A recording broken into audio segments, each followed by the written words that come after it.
I I witnessed a lot of atrocities and all kinds of lying and games, right there within the church and all that. So coming into America, I told myself, no, I'm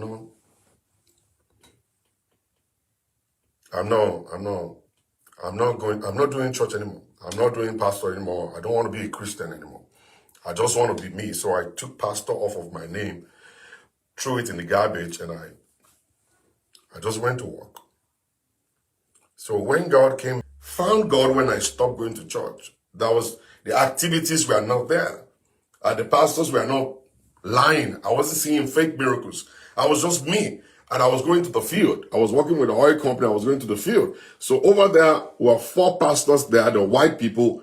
They stopped going to church too. So we were 4 of us. We're all pastors. But when I understand Christianity, that Christianity is not activity. Christianity is not ritual. Christianity is not a religion. I get it. What Jesus Christ came to preach to us is love. Love everybody. Love each. Welcome to the moment of truth. You just heard the confession of Pastor Shola Adeoye. He's no longer a pastor. He's doing relationship now, counseling the couples and everything. Everything he said there is what I've been telling you on this platform. You have to know God for yourself. We do not have a church. All these mega churches are not church. They are liars, they are thieves, they are deceiver, they are gossip, they are manipulators. All kind of evil is happening in the churches today. My 40 years of experience of running after all the churches, I've been sharing it with you. You will go there, you will meet a thief. You will meet witches and wizards that will help your household enemy to get at you. Any problem, any challenges you discuss with any pastor, it goes nowhere. You will not receive any solution because they will take it to the altar of Mami Water. Their wives are Mami Water. Their wives are witches. So all kind of things is happening. There's a lot of distractions, a lot of activities. You heard in the video I posted yesterday how Oya Kilome and NHA were manipulating people, preparing them for 31st watch nights, just to draw people, lure people into their covens. See all the lies they were telling them. Why can't you be honest with yourself? And when we talk like this, they will call us all sort of names. He was a pastor. He has seen it all. I will put his full story there. How women wanted him to be sleeping with them. In the church, they posted him to pastor in America. How the former pastor were sleeping with about four women in the church. It's happening. Both single and married women.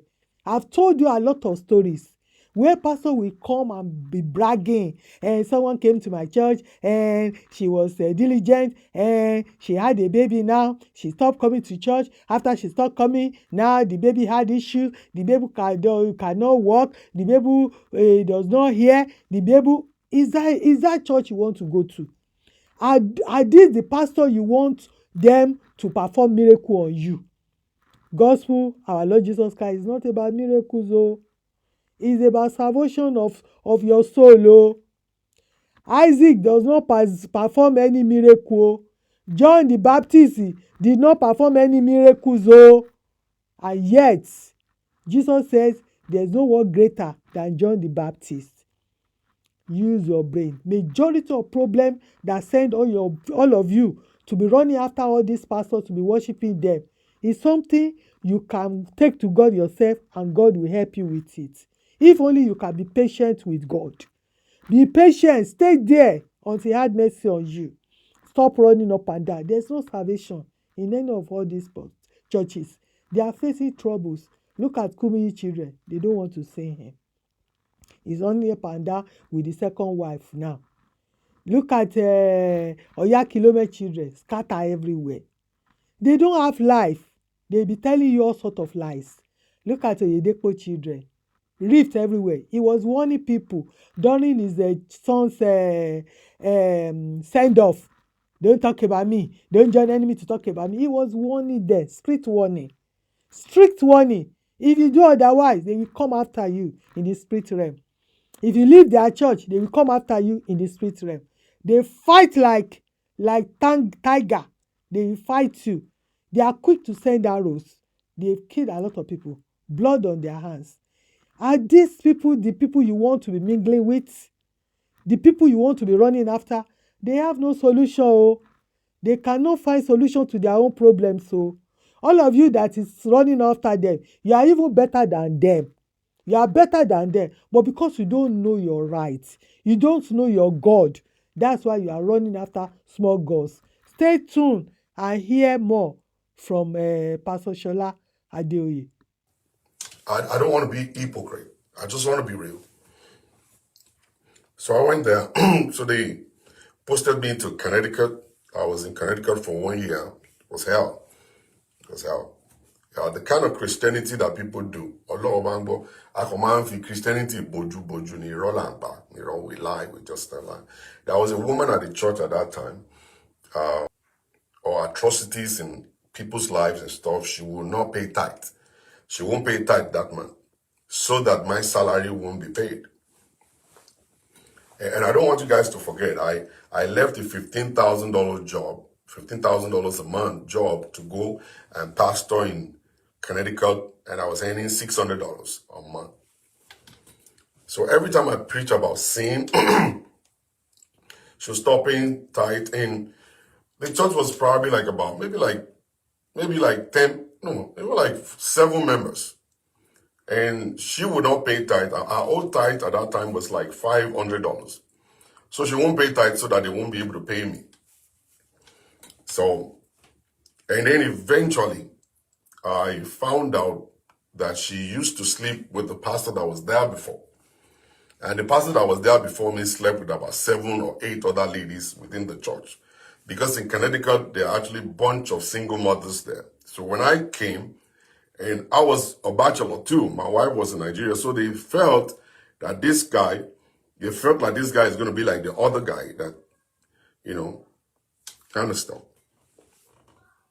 So when I came, they started following me around. Every time I leave my house, one of them will follow me with his car, trying to know where I'm going.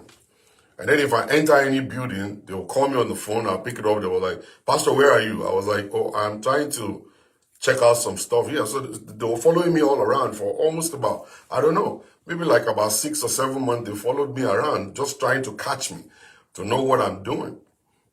And one of them will come and tell me that this is what they're planning at the church, this is what they're doing and all that. One day, that was like a day to my birthday, September. So one of the ladies in the church got me a gift, and she put the box on the pulpit. So I walked into church and I got the box. I was like, oh, sister, thank you very much for this gift. I really appreciate it. I've not checked it. So I opened it in the church. I opened the first box and there was another box. So I brought out that box. I opened that box. There was another box. So I took that box out, and then there was another box, like about maybe like 6 different boxes. Then I started feeling a little confused, that I was thinking it was a big gift that is inside the box, because the box was kind of like really big, but not knowing that there are other boxes inside of the big box, all the way to the small box. And I opened the small box and I brought it out. It was underwear, just only one pant, just only one, and it was black, just one. And I looked at it and I put it back in the box. I covered it and I put it back in the box. And I cover it and I put it back in the box. And I cover it all the way to the big one. Then I told the sister, I said, sister, can you take this box? I really appreciate the gift. I said, but next time, maybe you should give me money instead, because I know the size of my underwear. That's not my size, and I don't think it's appropriate for a church member to buy me underwear. And she was like, no, I just want to buy it for you. Do you want to wear it in my face? I was like, hey. So she took it and she walked away. So I climbed the altar and I made an announcement that, please, if you want to appreciate me, I know how to cook, don't bring food to my house. I know how to do my cooking. Please don't bring food to my house. If you want to appreciate me, put money in an envelope and give it to me. I'll take it. But none of them gave me money. They were expecting to bring food to my house. So I said, okay. So within a year, they moved me to New York. When they moved me to New York, to the church in Brooklyn, I was a little confused because of the mindset of people that I met there. Because I didn't know, I've never been to C.A.C. in my life. So this is the first time I'm actually messing with people from C.A.C. The mindset was different and stuff. So they told me I'm going to be living on top of the church. So they gave me a room on top of the church. I was coming from Oklahoma, from a 5-bedroom mansion that I bought in Oklahoma. I left it, I rented it out to somebody to come and pastor, and they put me in one room on top of a church, and I lived there for heaven knows how long. Every time I want to sleep, the boys will come and practice the drums, and then they'll be like boom, boom, boom, boom, boom, boom, and I won't be able to sleep. I had no bed. I was sleeping on the water bed. The living room was empty, no TV, no nothing, no couch, just the carpet. So I'll stay there. And I'll read my Bible, I'll read my book, Nigeria and all kinds of. So I was hungry, and I didn't want to sleep with the women.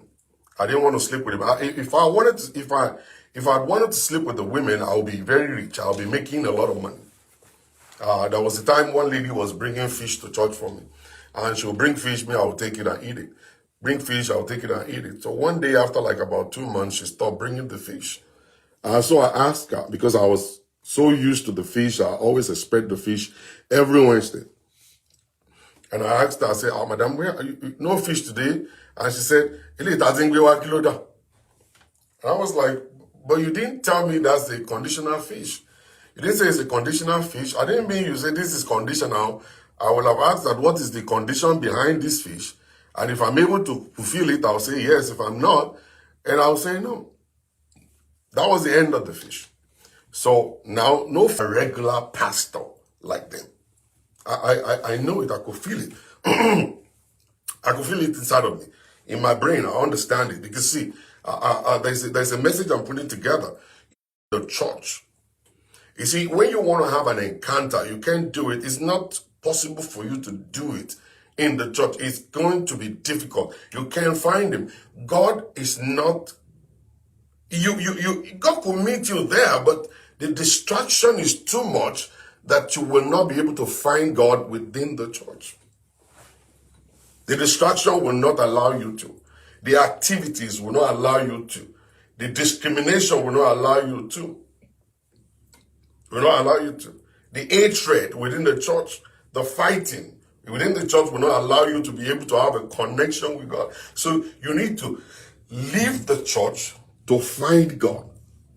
I used to be like them because I was in Nigeria. I was kind of like the pray, shouting person. I was my first drummer in Oklahoma, found God when I stopped going to church. That was, the activities were not there.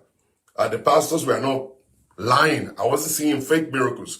I was just me. And I was going to the field. I was working with the oil company. I was going to the field. So over there were 4 pastors there, the white people. They stopped going to church too. So we were 4 of us. We were all pastors. But when I understand Christianity, that Christianity is not activity.